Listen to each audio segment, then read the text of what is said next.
설문지 코딩과 코딩 자료를 SPSS 데이터로 가져와서 어떻게 편집하는가에 대해서 알아보도록 하겠습니다.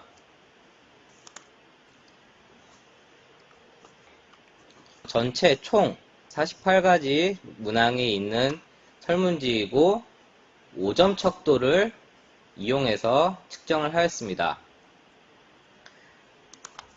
설문지 코딩은 포인트는 가로로 모든 문항의 번호를 다 입력을 한 다음에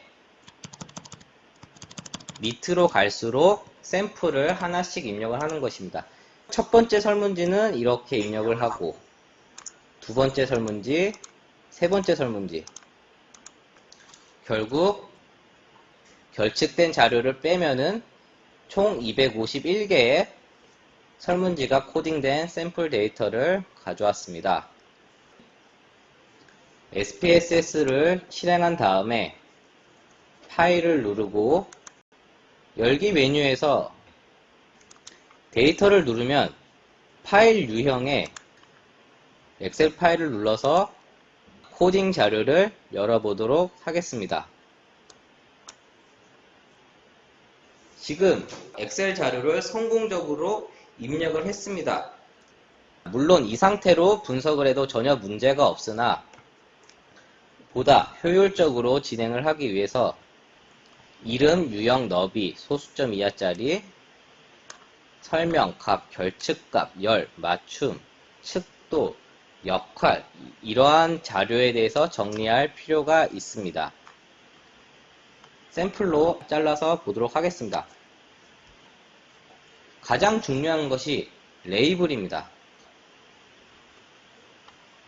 설명 파트가 이제 레이블 파트인데 1번 항목은 브랜드 충성도를 나타낸 항목이고 2번 같은 경우 제품 품질을 나타내는 것을 설명하는 칸에 입력을 하면은 샘플로 회귀분석 메뉴에서 선형을 클릭한 다음에 예를 들어서 9번을 종속 변수에 넣고 지금 레이블 값을 추가한 독립 변수를 넣고 레이블 값이 없는 아무것도 없는 독립 변수를 두 가지를 넣어서 비교를 해보도록 하겠습니다. 실제로 내가 분명히 1번 항목과 2번 항목을 넣었음에도 여기서는 브랜드 충성도와 제품 품질이라고 설명값이 친절하게 들어가 있는 반면 아무것도 입력하지 않은 3번 항목과 4번 항목은 그대로 나타나게 되어 있습니다.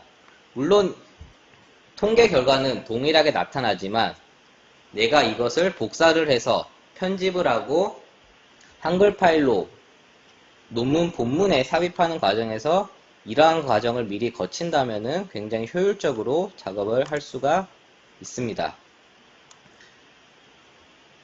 말씀드렸듯이 통계 분석 결과표에서 레이블 내용으로 결과가 출력됩니다. 실제 통계 분석이 들어가기 전에 이러한 항목들을 정리를 하고 가야 성공적인 원활한 통계 분석을 수행할 수가 있습니다. 여기에 있는 이름 같은 경우 SPS 프로그램 내 항목의 이름을 의미합니다.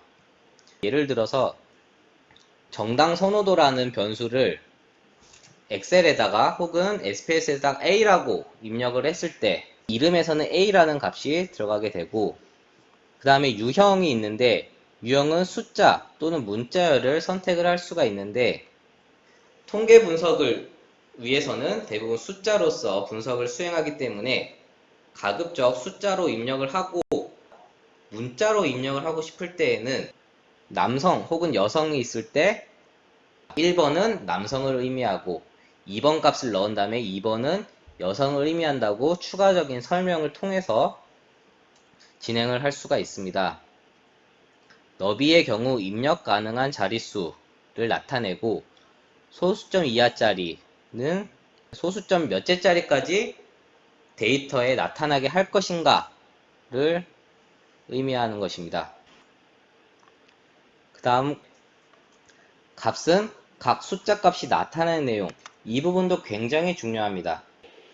이것이 무엇을 의미하냐면은 예를 들어서 내가 1번 값을 매우 만족, 2번은 그냥 만족, 3번은 보통, 4번은 불만족, 5번은 매우 불만족. 왜냐하면 이게 통계 프로그램이기 때문에 한글을 인식하지 못합니다.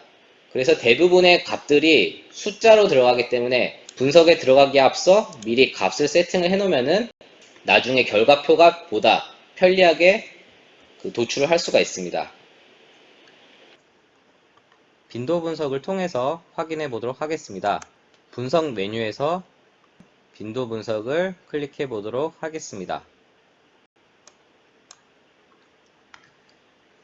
방금 4번 문항에 대해서 5가지 값을 입력을 하였고 5번 문항은 아무것도 입력을 하지 않았습니다.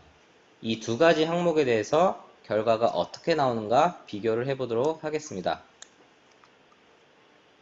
4번 문항의 경우 매우 아니다, 아니다, 보통이다, 그렇다, 매우 그렇다 라고 이렇게 값들이 입력이 돼서 결과표가 나오는 것을 확인할 수 있는 반면 5번 문항의 경우 1, 2, 3, 4, 5 이렇게 나오는 것을 확인할 수가 있습니다.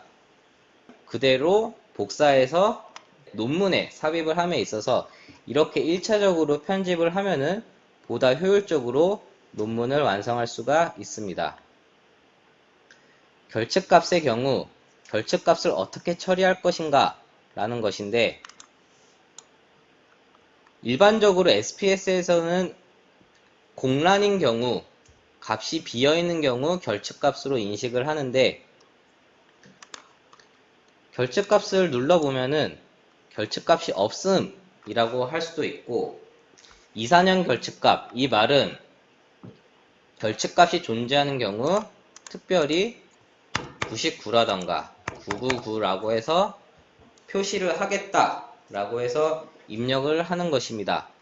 혹은 정해진 것이 없이 본인이 편한 숫자로 입력을 하는 경우 해당 값이 자동으로 입력이 되게 되어 있습니다. 열의 경우 SPS 프로그램 내 항목의 폭입니다. 데이터가 있을 때 여기서부터 여기까지의 폭을 열이라고 합니다. 그래서 지금 넘버의 폭을 줄여보도록 하겠습니다. 그렇다면은 열이 11에서 6으로 주는 모습을 확인할 수가 있습니다. 맞춤은 우리가 워드라든가 한글에서 오른쪽 맞춤, 가운데 맞춤, 왼쪽 맞춤처럼 그냥 위치를 정렬하는 것으로 보면 되고 척도의 경우 해당 변수가 명목 척도인지 서열 척도인지 혹은 등간 척도, 비율 척도인지 구분을 해서 입력을 해주시면 되겠습니다. 역할의 경우 말 그대로 변수의 역할인데 처음 데이터를 입력을 하면은 입력이라고 기본 세팅이 되어 있습니다. 이 부분은 그냥 입력으로 디폴트 값을 놓고 그대로 진행을 하면 되겠습니다.